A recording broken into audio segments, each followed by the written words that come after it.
going on, everybody? Welcome back to the channel. Today we're going to be concluding what if Broly was never exiled. I was debating whether or not this should be the final part, but since there aren't that many arcs left to discuss, I figured I'd end it here and not drag it out anymore.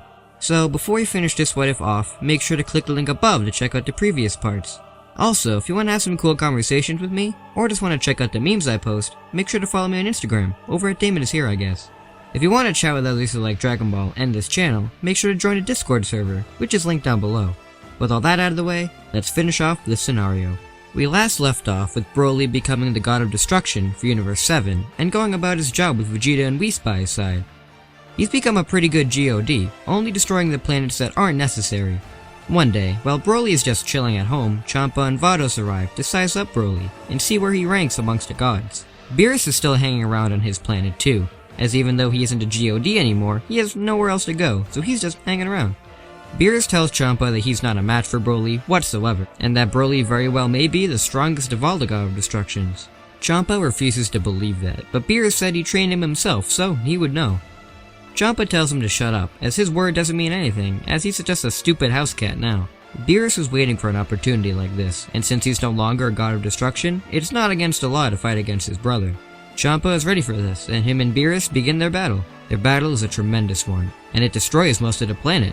But luckily, Whis and Vados are around to undo the damage as quickly as it happens. Vegeta and the other Saiyans are running around avoiding the collateral damage, since if they get hit with a blast once, they're surely going to die. The battle goes on for a pretty long time, but even though he isn't a GOD anymore, Beerus is the one to win against Champa, which Vados predicted back in canon, so I'm pretty sure that's what the outcome would be in this scenario. Champa is obviously furious that he lost the match, but once he is healed by Vados, he goes in to fight again, and Broly teleports in front of Champa, with one blow, sent him flying away. Champa is shocked by the power of this Saiyan. It only took one hit to send him flying that far back. This is no mere Saiyan. Champa has had enough embarrassment for today, and he departs with Vados.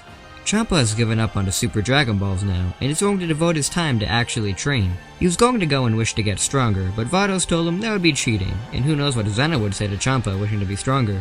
Champa begins to train himself even more now, trying to become a match for Broly. Without Boo, or Battle of Gods, or Resurrection F, or the Universe 6 tournament, life on Earth is pretty much peacetime with training.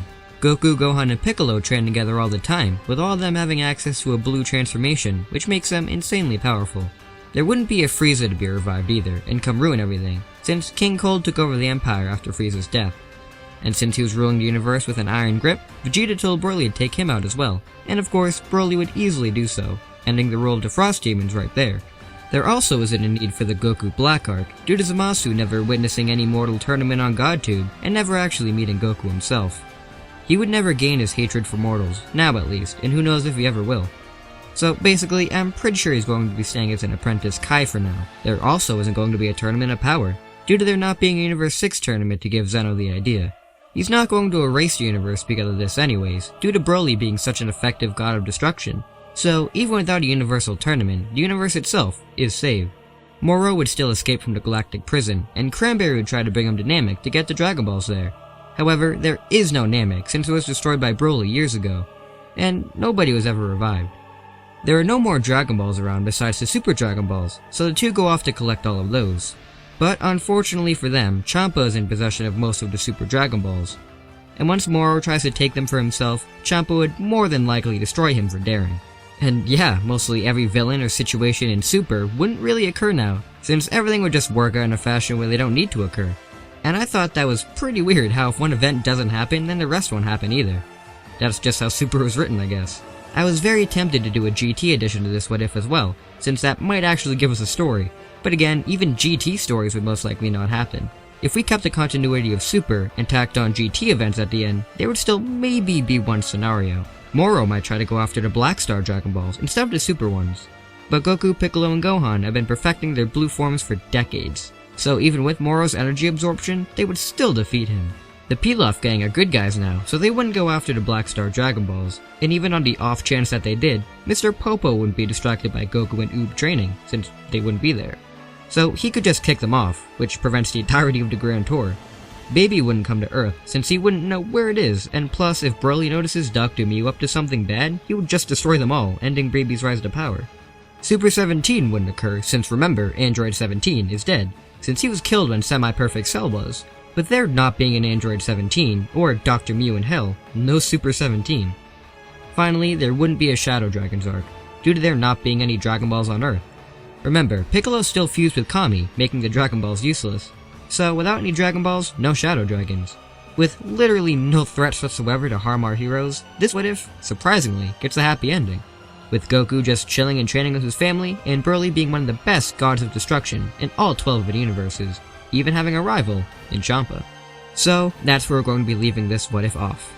I'm sorry this episode was so much shorter than it really should have been. In all honesty, I probably should have finished this series with the last part, but I thought I would be able to keep going on with more stories for this what if. But after looking into it more, as you can tell by the video, there weren't a lot of events that could be covered. But I feel this series ended nicely, because after a pretty dark first episode, it's nice to see that the whole series is going to conclude very nicely for our heroes.